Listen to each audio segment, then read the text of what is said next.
श्री गुरु सत्ताय नमः। आप सभी को मेरा प्रणाम। सन 1923 की घटना है। आवलखेड़ा के एक कोने में, जिसे गांव से बाहर कहना ही ठीक होगा, 4-5 झोपड़ी नुमा घर बने हुए थे। इन घरों में जमादार और डोम जाति के परिवार रहते थे। इस तरफ कोई झांकता भी नहीं था। दलित बस्ती की एक स्त्री छपको हवेली की सफाई करने आया करती थी। बड़ी उम्र के लोग उसे नाम से बुलाते थे और छोटे बच्चे चाची या अम्मा कहते थे। छपको नियमित रूप से दरबार लोगों के घरों में जाती थी। सवर्णों को तब ये लोग दरबार ही कहते थे। हरी बीमारी में भी वो नहीं चूकती थी। एक आध दिन का नागा हो जाए तो दरबार लोग हाय तौबा मचा देते थे। 10 बातें सुनाते और ज़्यादा हो तो काम छुड़वाने की धमकी भी देते थे। धमकी और सजा के डर से सर्दी, खांसी और हाड़ बुखार के समय भी छपको की जाति बिरादरी के लोग कभी नागा नहीं करते। किसी की तबीयत ज़्यादा खराब होती तो उसकी जगह दूसरा कोई आता। छपको को किसी ने बीमार पड़ते नहीं देखा था। उसके मुंह से किसी ने सिरदर्द की शिकायत भी नहीं सुनी थी। एक दिन छपको हवेली नहीं पहुंची। शाम तक इंतज़ार किया, वो नहीं आई। अगले दिन भी यही हाल था। वह सफाई के लिए नहीं पहुंची। पास पड़ोस में पूछा तो वहाँ भी नहीं गई थी। 4-5 दिन बीत गए। छपको के परिवार में कोई और नहीं था कि अपनी जगह दूसरे को भेज देती। लोगों ने सोचा कि दूसरा इंतज़ाम किया जाए। किसी को यह नहीं सूझा कि वो बीमार भी हो सकती है। घर में छपको की जगह किसी और को बुलाने की बात चलने लगी तो श्रीराम के कान में भी पड़ी। उन्हें लगा हो ना हो छपको अम्मा की तबीयत खराब हो गई है। उन्हें कोई दवा दारू देने वाला भी नहीं है, इसीलिए वे नहीं आ पा रही हों। ताईजी से उन्होंने कहा भी कि छपको अम्मा को दवाई देना चाहिए। ताईजी ने गांव घर के रिवाज के अनुसार कह दिया, यहाँ आएगी तब दे देंगे। श्रीराम ने कहा, वो ठीक होंगी तभी तो आएंगी ना, बिना दवा की ठीक कैसे होंगी। इसी क्षण किसी ने डपट दिया, ज़रूरी है कि वो बीमार पड़ी हो सकता है गांव छोड़कर चली गई हो। श्रीराम को इस जवाब में उपेक्षा ज़्यादा दिखाई दे रही थी। उनका मन नहीं मान रहा था। न जाने क्यों लग रहा था कि छपको अम्मा बीमार हैं। उन्होंने अपने साथियों को भी बताया, क्या किया जाए। श्रीराम की सलाह थी कि उनके घर जाकर खोज खबर ली जाए। साथियों ने छूटते ही कहा, लेकिन हम उनके घर कैसे जा सकते हैं, वहाँ जाएंगे तो अपने घर में मार पड़ेगी। दूसरे ने कहा, कोई हमें घर के भीतर नहीं आने देगा। तीसरे ने कहा, हम लोगों के बस का नहीं है, किसी बड़े को जाकर उनकी खोज खबर लेनी चाहिए। सभी साथी किसी न किसी बहाने छपको के यहाँ जाने की बात टाल गए। श्रीराम ने दोबारा किसी से कुछ नहीं कहा। चुपचाप उस टोले की ओर चल दिए जहाँ छपको अम्मा रहती थीं। कूड़े कचरे और गंदगी के ढेर पार करते और बदबूदार सड़ी नालियाँ लांघते फांदते हुए छपको की झोपड़ी के सामने पहुँच गए। 4-5 घरों में सही ठिकाना मालूम करने में कोई कठिनाई नहीं हुई। दरवाजे पर पहुँचकर पुकारा। अंदर से कोई आवाज़ नहीं आई तो दरवाजे के नाम पर लगी हुई घास फूस की आड़ हटाकर झांका। छपको अम्मा बेसुध सी चटाई पर पड़ी थी। पाँव की आहट सुनकर उसने आंखें खोली। श्रीराम को देखकर हड़बड़ा उठी। बैठने की कोशिश करने लगी लेकिन बैठ न पाई। उठने की कोशिश में वापस गिरते हुए छपको ने कहा, यहाँ क्यों आए हो, घर पर पता चलेगा तो मार पड़ेगी। श्रीराम ने कुछ नहीं सुना। हाथ लगाकर देखा, शरीर बुरी तरह तप रहा था। बुखार है, हथेली देखना चाहिए। याद था कि घर में किसी को बुखार आता है तो हथेली और जीभ वगैरह देखते हैं। हथेली में घाव था, उससे बदबू आ रही थी और पीप बह रही थी। शायद घाव सड़ने लगा था और इसी की वजह से बुखार भी आ रहा था। अम्मा चिंता मत करो, मैं दवा लेकर आता हूँ, श्रीराम ने कहा और छपको अम्मा कुछ कहे उसे सुनने से पहले ही झोपड़ी के बाहर हो गए। दवा खाना वहाँ से काफ़ी दूर था। झोपड़ी से बाहर निकलकर पहले तो पड़ोस से पानी लिया और अम्मा को पिलाया, फिर दौड़कर वापस चले गए और मरहम पट्टी का सामान लेकर कुछ ही मिनटों में लौट आए। साफ धुले हुए कपड़े की पट्टी बनाई, जाने कहाँ से लाल दवा और मरहम का जुगाड़ भी कर लिया। मरहम पट्टी की और काढ़ा बनाकर पिलाया ताकि बुखार कुछ कम हो जाए। छपको अम्मा की आंखें डबडबा आईं। दवा से ज़्यादा सेवा और सहानुभूति ने काम किया। उन्हें नींद आने लगी। फिर आने की बात कहकर बालक श्रीराम वापस चले गए। अगले दिन के उपचार का क्या प्रबंध करना है, इस उधेड़-बुन में रमते हुए श्रीराम हवेली आ गए। देखा, बाहर द्वार पर ही चाचा खड़े हुए हैं। उनके हाथ में एक कलश है। द्वार पर आते ही उन्होंने कलश से जल निकाला और दोनों हाथों से भरकर 3 बार श्री राम पर छिड़का। फिर दरवाजे के बाहर ही नहाने के लिए कहा। कपड़े वहीं लाकर पहले से रखे हुए थे। नहाने के बाद वे कपड़े पहने और पुराने पहने हुए कपड़े वहीं छोड़ दिए। शुद्धिकरण की यह कार्रवाई पूरी होने के बाद श्री राम अंदर आए। उन्होंने कोई सवाल नहीं किया, यही कहा कि गंगा जल के साथ कुछ और जोड़ी कपड़ों का इंतजाम भी कर लेना, आगे कई दिन तक छपको अम्मा के यहाँ जाना है। पश्चाताप और क्षमा मांगने या सफाई देने की जगह पर ये वचन सुनकर घर के लोग हैरत में पड़ गए। श्री राम ने अगली बात यह कही कि जब तक अम्मा का घाव ठीक नहीं हो जाता रोज जाऊंगा। उत्तर में उल्हाना या व्यंग नहीं था, निश्चय की झलक दिखाई दे रही थी। इस जवाब पर अच्छी खासी डांट पड़ी। उस दिन उपवास रखने के लिए कहा गया। डांट, दंड और दबाव से अप्रभावित श्री राम अगले दिन भूखे ही छपको अम्मा की सेवा करने गए। मरहम पट्टी कर दवा देकर वापस लौटे तो हवेली के बाहर ही ठिठक गए। ताई जी ने देखा, उनका मन रो रहा था, लेकिन प्रचलन के विपरीत जानने का साहस भी नहीं कर पा रही थी। नहाने धोने का इंतजाम कर दिया। चाचा भतीजों की व्यवस्था थी कि छपको के यहाँ जाना नहीं रोकता तो श्री राम को घर के भीतर नहीं आने दिया जाए। उसके रहने की व्यवस्था बाहर की कोठरी में कर दी जाए और वहीं मिट्टी के बर्तनों में भोजन परोसा जाए। अछूत सेवा के अनोखे प्रायश्चित का निर्वाह करते हुए ताई जी ने मिट्टी के बर्तन में रोटियां और दाल सब्जी रख दी। भोजन देखकर भूखे श्री राम ने 2 रोटी और दाल सब्जी ली और टोले की तरफ बढ़ गए। वहाँ छपको को जगाकर रोटी खिलाई। अपने हाथ से भोजन कराते हुए श्री राम और छपको दोनों ही आनंद विभोर थे। छपको को खाना खिलाकर सुलाकर श्री राम वापस लौटे। घर पर जिस कोठरी में उनके लिए प्रबंध था उसी में बैठकर भोजन किया। दिन भर घर से बाहर नहीं निकले। बाहर निकलने पर कोई लाभ भी नहीं था। गांव भर में खबर फैल गई थी कि श्री राम टोले में जाते हैं, छपको की मरहम पट्टी करते हैं। उन्हें अस्पृश्यता दोष लग गया है, इसलिए किसी को उनका संसर्ग नहीं करना चाहिए।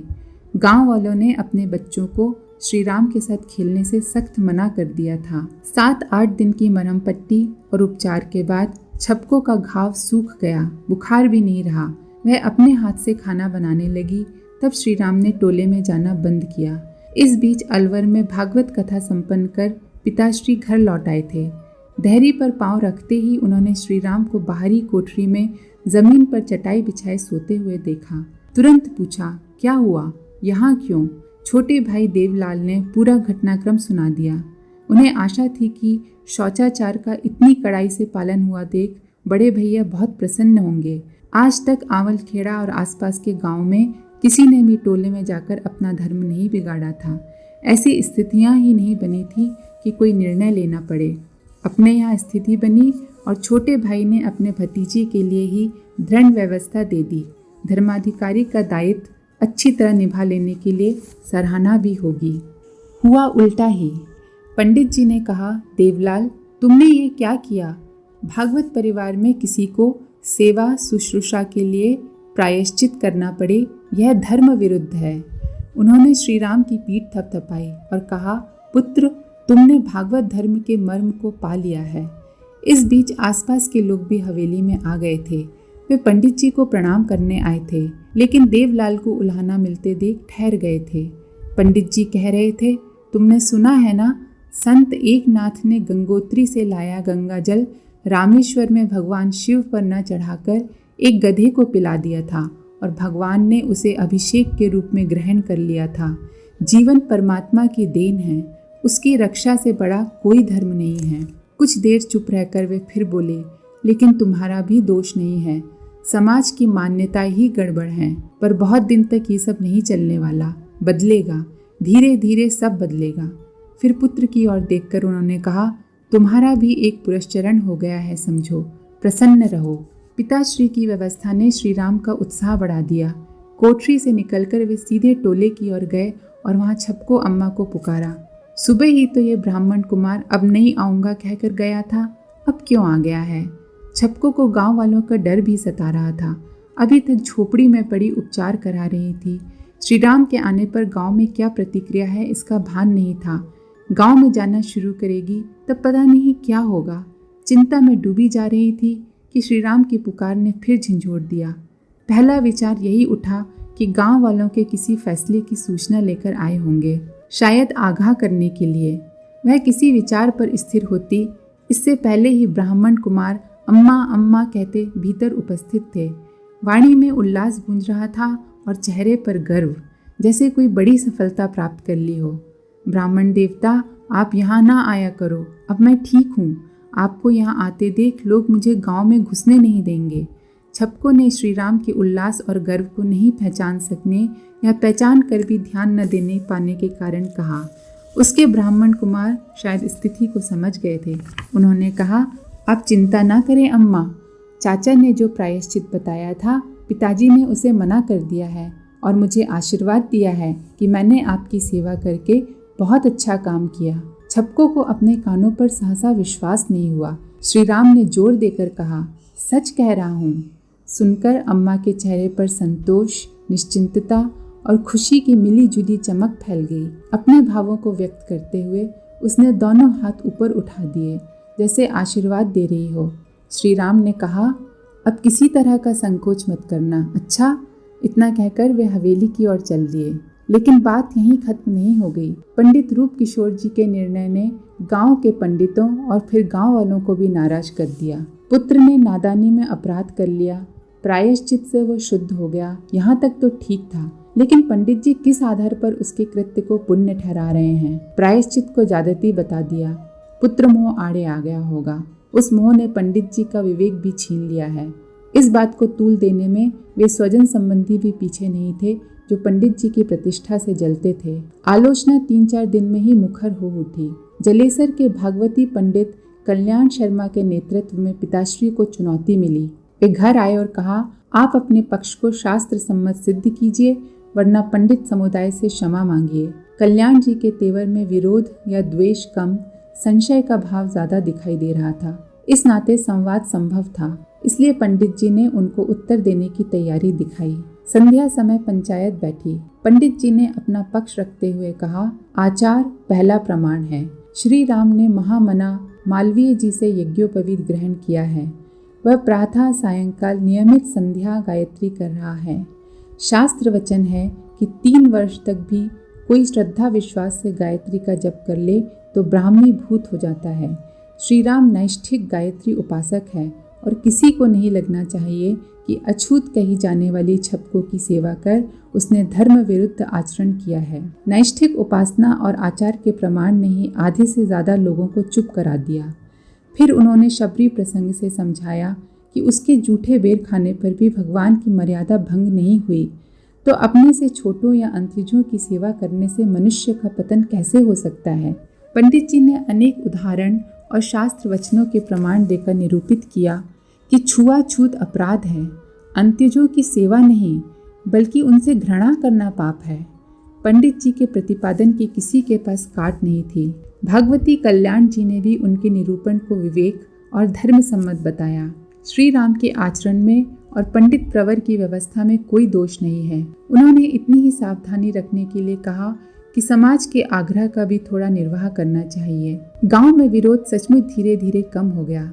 यह पंडित पंचायत के अलावा श्री राम के व्यवहार और सेवा भाव के कारण भी था।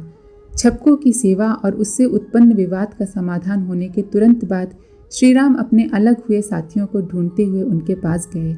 घरवालों की नाराजगी के डर से ही वे अलग हुए थे, वरना मन में श्री राम के साहचर्य की ललक उनके मन में भी रहती थी। अपने मित्र के बुलाने और घर से लोगों का दबाव ढीला पड़ने पर वे साथ आ गए। अपने मित्रों को साथ लेकर श्री राम ने स्वयं सेवकों का छोटा सा दल बनाया। इन लोगों को मरहम पट्टी और प्राथमिक उपचार की जानकारी दी। यह विद्या किसी स्कूल या शिविर में नहीं सीखी थी। ताई जी को परिवार में छोटी मोटी बीमारियों का इलाज करते देखा था। चोट मोच आने पर पट्टी बांधते, मालिश करने की कला भी उन्हीं से सीखी थी। श्री राम ने टोली के सदस्यों को यह कला सिखा दी। 12-13 साल के श्री राम ने अपने स्तर पर इन बीमारियों से लड़ने की ठानी, जो कि अक्सर मौसम बदलने पर फैल जाती थीं। स्वयं सेवकों की टोली हर जगह इलाज के लिए नहीं जा सकती थी। उसका उपाय यह सोचा कि रोजमर्रा की समस्याओं के नुस्खे समझाएं, नुस्खे जुटाएं, पालतू पशुओं को होने वाली बीमारियों के घरेलू उपचार भी ढूंढें। उन्हें भी लिखा और अपने साथियों को उनकी नकल तैयार करने में लगाया। इस तरह कई प्रतियां तैयार हो गईं। पर्चे नुमा ये पोस्टर आवलखेड़ा ही नहीं, आसपास के गांव में भी चिपकाए। पर्चे ज्यादा संख्या में नहीं थे। उन्हें चिपकाने के लिए मंदिर, स्कूल, धर्मशाला या चौपाल जैसी जगह चुनी गई, जहां लोगों का आना जाना बना रहता है। जिन दिनों यह काम चल रहा था, उन्हीं दिनों गांव में बुखार फैला। लोगों को उसका नाम मालूम नहीं था। बदन में जोरों का दर्द उठता और फिर भट्टी की तरह तप उठता था। संभवतः वह मलेरिया रहा होगा। उन दिनों ऐसे किसी बुखार को तुरंत ठीक कर देने वाली दवा भी नहीं आई थी। छटपटाने और हाय हाय करने के सिवा किसी के सामने कोई चारा नहीं था। श्री राम ने ताईजी से ऐसे बुखार का नुस्खा समझा। तुलसी, अदरक, लौंग आदि चीजें यहाँ वहाँ से जुटाईं और बाड़े में पत्थर जमा कर चूल्हा बनाया। उसी पर काढ़ा पकाया और जिन जिन लोगों को बुखार आया था सबको पिलाया। दिन में 3 बार काढ़ा पिलाने में टोली के सभी सदस्य व्यस्त रहते थे। खाने पीने की सुध भी भूल गए। बुखार के खिलाफ खोले गए इस मोर्चे में श्री राम दल की ही जीत हुई। ठीक होने के बाद लोगों को बता भी दिया कि बुखार आने पर इस तरह की औषधि लिया करें। धन्य है हमारे गुरुदेव। आज के लिए बस इतना ही। आप सभी को बहुत बहुत धन्यवाद। हमारे YouTube चैनल को सब्सक्राइब करें और बेल आइकन को दबाकर ऑल पर क्लिक करें ताकि नोटिफिकेशंस आपको मिलती रहें।